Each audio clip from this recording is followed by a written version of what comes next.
Hello, good evening, my dear friends. So, welcome to the CLAT 2025 10 static legal concepts which are most important. This is part 4 of the series on static legal concepts 10 which are most important. So, today we will discuss the most important topics under criminal law. Okay, so let's begin with the class. So, the first most important topic under criminal law for CLAT 2025 is murder. Now, traditionally, if you see the past papers, it has been observed that questions on murder and culpable homicides have been very prominent under criminal law. And whenever they are asking murder, they are also asking culpable homicide. And sometimes, or most of the times, they are trying to distinguish between the two. So you need to compare and tell whether the situation falls under murder or culpable homicide. So this is one way in which they can ask questions. The second way is individually they can ask questions on murder and culpable homicide. So for the first slide, let us discuss murder. So under the Indian Penal Code, now again, I would like to mention it right at the beginning that as of now, the Indian Penal Code name has been changed, and there are certain section numbers also which have changed. The substratum or the content is more or less similar, but the section numbers have changed. So we don't know whether the CLAT authorities they will rely on the old IPC wala section or they are coming to the new, which is Bharatiya Nyaya Sanhita wala section. So whichever it is, you just need to remember that it is only the cover which has changed. The substance is more or less similar, except a few variations here and there. Okay. So even if it's section 60 of the Bharatiya Nyaya Sanhita or 300 of IPC, it should make no difference to you because section number and all it may change, but the concept of murder or culpable homicide or any other offense that you will have under criminal law will be more or less same. Okay. So under the IPC, murder is defined in section 300 as intentional and unlawful killing of a human being by another. Now there have been questions in the past where a human being A killed a dog, whether the person can be prosecuted for murder. The answer is no, because IPC section 300 murder talks only about a one human being killing another human being. Similar example, suppose there is a tiger and a tiger kills a human being. Can the tiger be booked for murder under 300 section of IPC? The answer is no. The same reason, because it will apply only when a human being is killing another human being. So only one species, that is Homo sapiens, is talked about in this section. Okay. Second important thing that you need to understand is that under the IPC or in criminal statutes, generally the pronoun that is used is he. So it has been clarified that whenever he is used, it also means she. So do not think that he or whosoever or whenever any man who does that. And in the facts, they has given that Garima is a woman and she is committing a crime. And you are like, no, no, it's only applying to man because he is given. So don't go into that literal confusion. Okay, it is more or less similar. So he will include she and she will include he. Okay. So it differentiates murder from culpable homicide by the presence of specific intentions or knowledge, such as the intent to cause death or bodily harm likely to cause death. So let us take an example. Let us say there is a person A, okay, and there's another person B. Now A wants to kill B, goes to B's house, points the revolver on him and shoots the gun. B dies. This is murder. Okay, everyone is clear, no problem. Let us take another example. Suppose B is in hospital and he is suffering from, let's say he has recently had kidney operation, kidney transplant, and there are stitches on his abdomen. So even a small blow like this can injure his kidneys. Now A is aware of this fact and he goes to the hospital and punches very hard in the abdominal region of B, because of which the stitches open and the wounds which are not healed, they get septic and B dies. In this case also, A can be prosecuted and booked under murder. Why? Because he was aware of the special condition of B. So in such cases where the bodily harm is such and A or the offender knows about the specific condition of the victim and uses that condition and causes harm to the victim, then the offender is liable for murder. So this is the second important criteria for murder.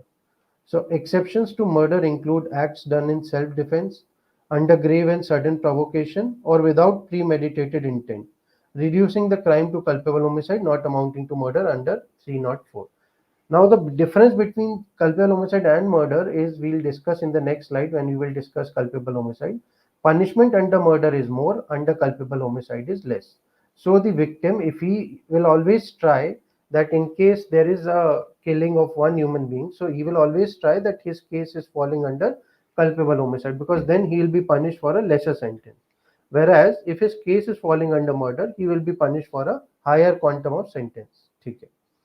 So these are some of the defenses that are specifically available in case of murder.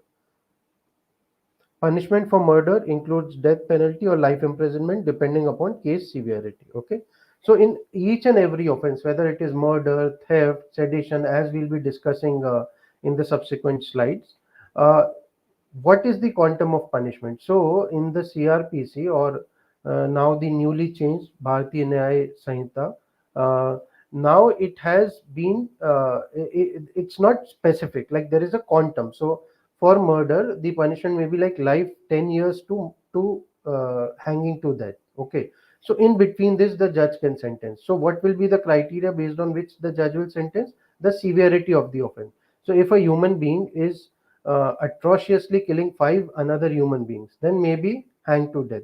But if a human being in private defense is killing someone, then maybe not that serious punishment. You understand? So depending upon how severe the case is, the punishment is given in every offense. Okay. Generally in CLAT, they have never asked questions on punishment. What should be the quantum of punishment? Because that is more of a judicial mind. Okay. So you can ignore the punishment part. You just need to remember that the punishment is given dependent upon the severity of the offense. Okay. So let's move to the next one. Culpable homicide. Now, culpable homicide, defined in section 299 of the IPC, refers to causing the death of a person by an act done with the intent to cause death or with the knowledge that the act is likely to result in death. Unlike murder, culpable homicide lacks extreme intent or aggravating factors, making it a lesser offense. So, let us take a very prominent example. Suppose A has the intention of killing B. He shoots at B, but the bullet misses B and hits C. Because of the bullet injury, C dies. Now here A will not be liable for murder, but he will be liable for what? Culpable homicide. Why? Because the intent was to kill B, but mistakenly he killed C. Okay, so extreme intent is absent here. So whenever the extreme intent or aggravating factors are there, it will become murder. And whenever extreme intent or aggravating factors are not present, it will become culpable homicide. Now, how do we decide that? Depending upon every case. Okay. So there is no such specific criteria by which you can distinguish. It will vary from case to case. It is classified as culpable homicide amounting to murder when intentional and extreme, which is murder. So murder that we studied in the first slide, this is also known as culpable homicide amounting to murder, one and the same thing, or in short we say murder. And culpable homicide is also known as culpable homicide not amounting to murder. So one and the same thing. Okay, not amounting to murder when certain exceptions apply. Example, sudden provocation or self-defense. These two exceptions we have studied in the previous slide on murder. Punishment varies. For 304 prescribes life imprisonment or a lesser sentence based on the circumstances of the case, intention and knowledge. Okay. Let's move to the next section. Theft. Now what is theft? So theft under section 378 of IPC involves the dishonest taking of movable property out of someone else's possession without consent with the intent of permanently depriving them of such property. Okay. So what are the essentials here? First essential is dishonest, meaning there should be a intention. Okay, so these words are interchangeably used. Dishonest, guilty mind, intention. These mean one and the same thing. Second is taking of movable property. That means if it's a immovable property, like your house, okay, then it cannot be subject to theft. That doesn't mean that it won't be an offense. There would be some other offense which will be applicable in the case of immovable property, but not theft. Theft is applicable only in case of movable property and not immovable property. Okay, property out of someone else, now out of possession. Okay, so if something is kept here and you keep it here and you deprive the person of its possession, then possession criteria is satisfied. without consent. Now if you borrow something, if you borrow your friend's car and take it out for a drive, your friend cannot accuse you of theft. Why? Because you took his consent with the intent to permanently deprive the person of it. Essential ingredients include dishonest intention, we discussed, lack of consent, we have discussed, and the movement of the property. So out of the possession, the property must be moved. Theft applies only to movable items, this also we have discussed, such as money or goods, and excludes immovable property like your house, okay, and things attached to the house. So all the things that are attached to the house, they also come under immovable property. Punishment for theft as per section 379 includes imprisonment for up to 3 years or fine or both depending on the case specifics. Variations like robbery and dacoity involve theft with additional element. Okay, so this is also related items. Okay, now let's come to criminal misappropriation of property. Okay, now generally what I have seen is many students ask the doubt, they get confused between theft, criminal misappropriation of property, and criminal breach of trust. Okay, so what is the difference? First, let us read what is given in the slide. Criminal misappropriation of property, as per section 403 of the IPC, involves dishonestly taking or using another's movable property for one's own benefit. The three essentials are mentioned here. This offense arises when someone initially obtains the property innocently or by accident, but later decides to keep or use it without the rightful owner's consent. Key elements include dishonest intention and unauthorized use or disposal of the property. The punishment for criminal misappropriation can be imprisonment of up to 2 years, a fine, or both. When involving property entrusted for a specific purpose, it may escalate to criminal breach of trust under section 405. Okay. So, first let us try to distinguish. We have already studied theft in the previous slide here. Let us now distinguish theft and criminal misappropriation of property. Okay. Now suppose A is walking on the road and by mistake he drops his wallet. B, who was also passing from that same road, notices the wallet and he knows that A dropped it by mistake. He picks it up and then takes out the cash and uses for his own benefit. Now, this case of A taking up the wallet is not theft. This is criminal misappropriation of property. Why? Because under theft, you have to move the property out of the possession of someone as it is given. Okay? Whereas in the instant case, when the wallet had dropped on the road, the wallet was already out of the possession of A. A did not possess the wallet. So it will not, so B effectively by taking the wallet, picking up the wallet and keeping it in his pocket has not deprived A of the possession of the wallet because it was already not in his possession.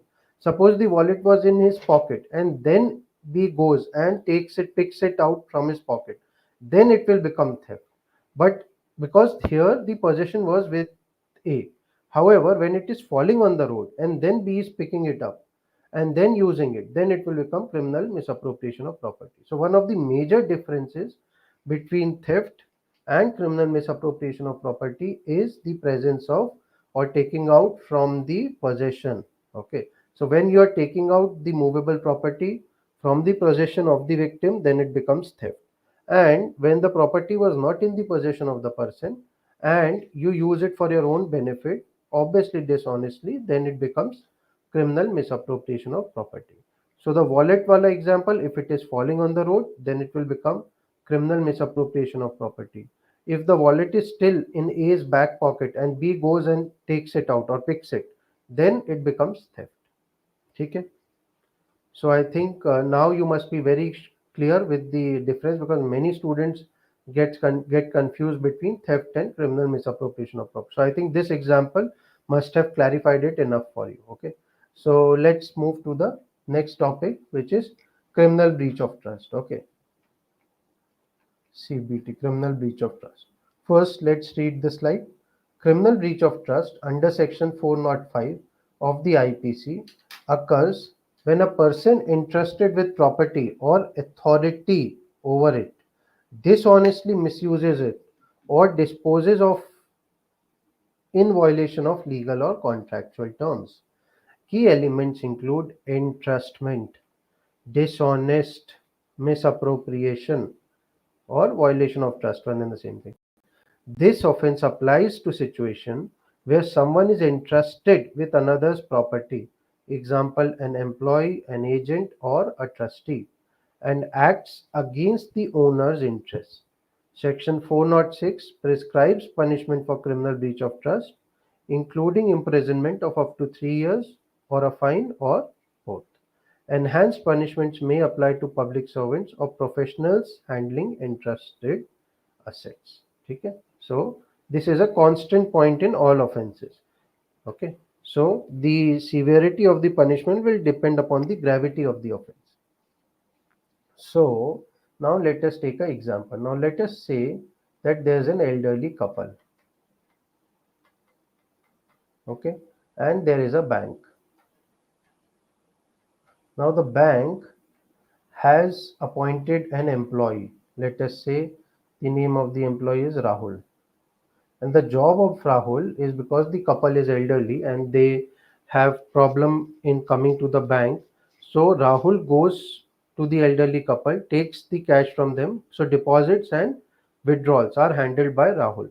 So he will take their signature and then he will come back to the bank. He will withdraw the money and hand over the money to them. Okay.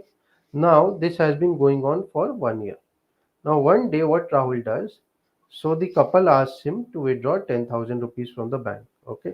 He goes to the bank, he withdraws 11,000 rupees from their account because they will sign and give it to him, and keeps 1,000 rupees to himself, and 10,000, the money that they ask, he gives it to them.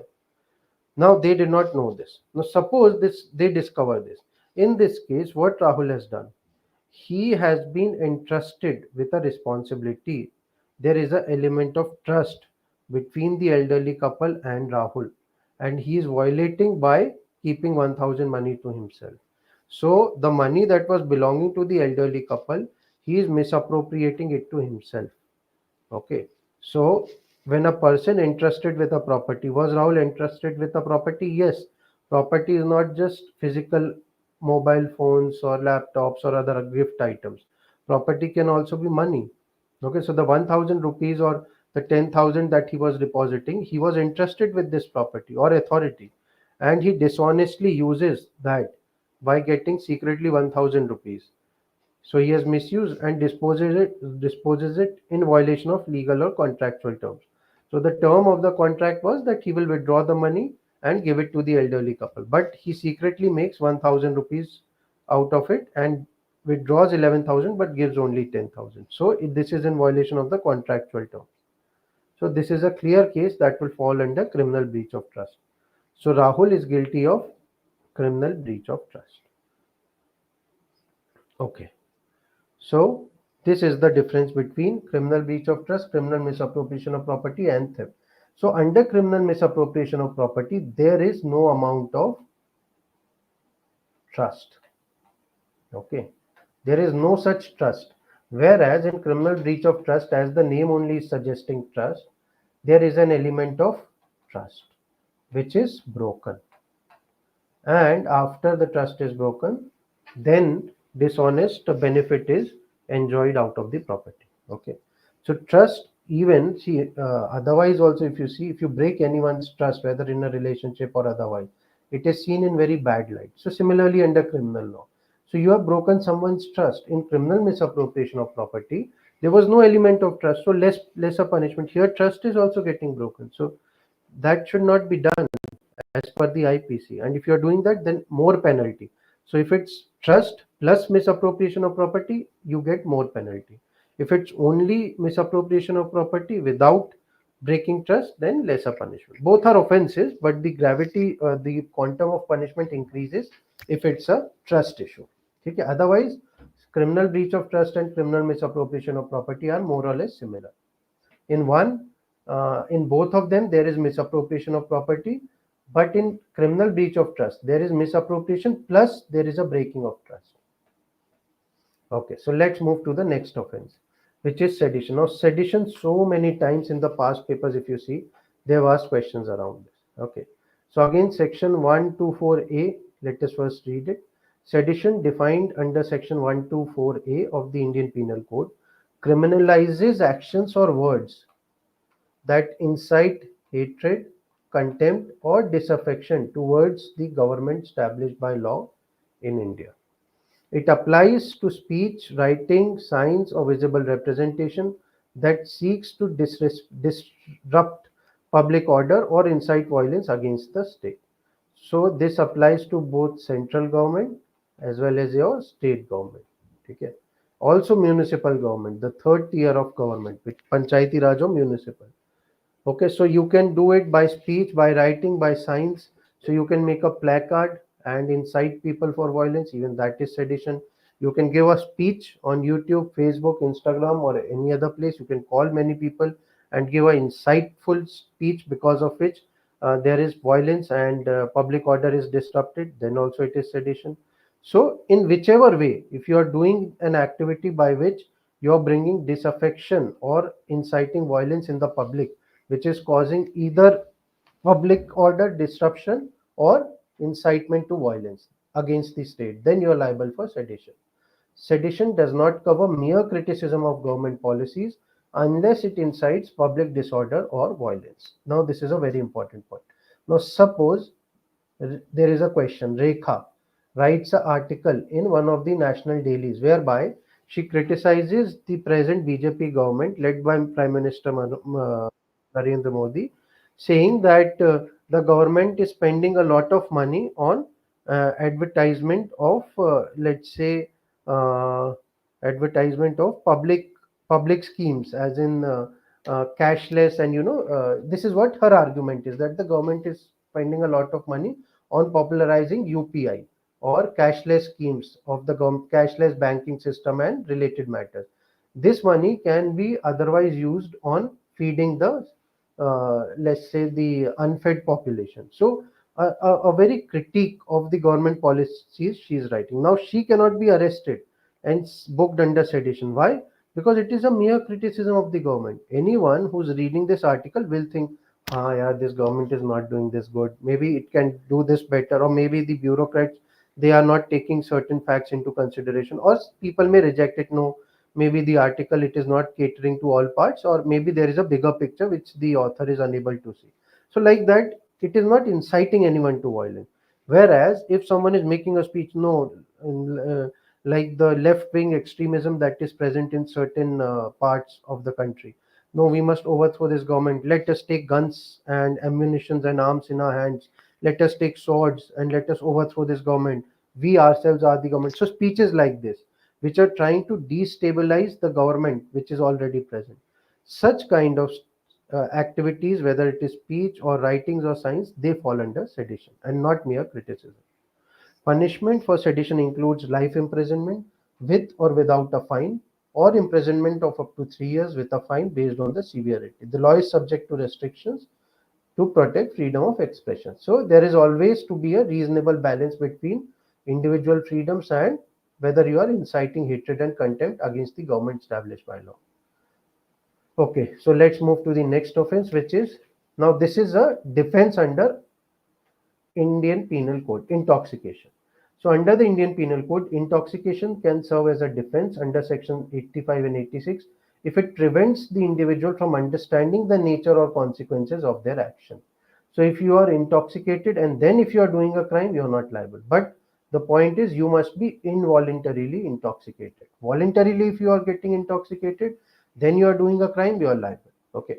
So it provides that involuntary intoxication, when a person is intoxicated without their knowledge or against their will, can absolve criminal liability if they lack intent due to their state. Section 86 states that voluntary intoxication is not a full defense, but may mitigate liability in crimes requiring specific intent. In such cases, the court assesses whether the individual or the accused, despite intoxication, could still understand and control their senses and actions. So basically, if the involuntary intoxication was there and your mind was in such a state that you were unable to understand the nature of the acts that you are doing, then you can claim this as a defense. Now suppose you were intoxicated involuntary, but after 5 hours your mind is all good, and then you do a crime when your mind is in a fresh state of mind, then you cannot get the defense. So basically it is trying to say, because we all know that in the criminal law the guilty mind or mental intention is a necessary requirement, which we'll be covering in the last slide, which is mens rea. So if you are intoxicated involuntarily, the law presumes that the mental intent or the guilty mind or the dishonest intention is not present in your mind, and since it is not present, how can you be held liable? So that's why this is given as a defense. Let's move to the next defense, which is private defense.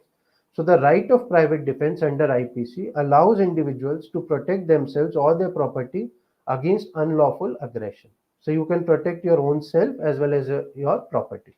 Sections these cover this, permitting necessary force in self-defense as long as it is proportional to the threat faced. Okay. Now this is very important. Okay. So you cannot use disproportionate force. If you are using disproportionate force, then you cannot get the defense of private defense. Like if someone is coming towards you, okay, and he's coming empty hand without anything, and he's just coming to you that I will do this or I will punch you, and you can run away from there, but you are standing and you take out your gun and shoot the person and the person dies. Now you cannot get the defense of private defense. Why? Because shooting the gun right at the person is not a proportionate way to protect yourself. You could have run away from the scene. Why are you standing? So the right of self defense is not a retributive form of a kind of a defense, that he did this to me and I'll do this to him. This is not what the defense is. The defense says that if you have no other option available, suppose you're stuck in a lonely place and some persons are coming towards you and they're about to beat you or they're about to kill you, and in order to protect you push them, and because of the pushing they get hurt and injured, then you can get the defense. Not like the person is standing 100 meters away and he's saying I will beat the hell out of you, and you take out your revolver and shoot at the person. This is not private defense, because in private defense the force that you exercise against the individual must be proportionate to the threat that he is posing. It cannot be disproportionate. The right justifies defensive actions when there is immediate danger to life, property, or dignity. Okay, however, the defense must not exceed reasonable limits. Now, this is available in all defenses. Reasonability must not exceed, and it cannot be claimed if legal recourse to authorities was available, which I already discussed. Okay, let's come to the second last point for our discussion, the ninth most important topic from CLAT perspective, common intention. Now, what is common intention? It refers to a shared intention between individuals to commit a criminal act where each person is equally responsible for the offense. When a crime is committed in furtherance of a common intention, each participant is held liable as if they acted alone. Essential ingredients include a pre-arranged plan and active participation. Common intention ensures accountability in a group crimes by holding each member liable for the entire act. Now, the best example could be, suppose there are three individuals, okay, and all the three of them plan to rob a bank. Now, A brings a gun to scare people off, B arranges a car so that they can reach the bank, and C becomes the watchman. He will keep a watch, and they are successful in attempting the robbery in the bank. Now, when suppose now all three of them are arrested, A, B, and C, so all three of them will be liable equally for the robbery. Here, C cannot say, "Oh no, no, I only kept a watch on the bank. I am not liable for the entire act." No, you all the three acted in furtherance of a pre-arranged plan. Therefore, all three will be equally liable. This is the concept of common intention.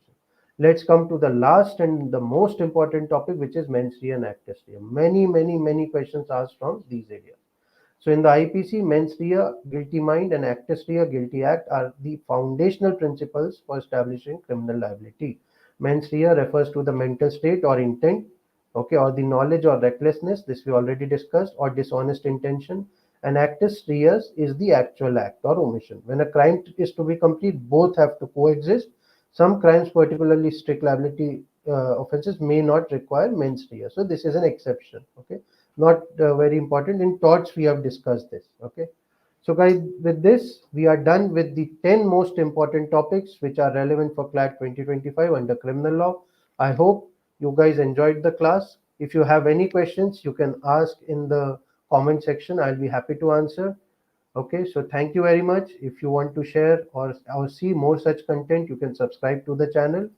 We'll meet you in the next class when we will come with the next part of this series. Bye bye. Take care.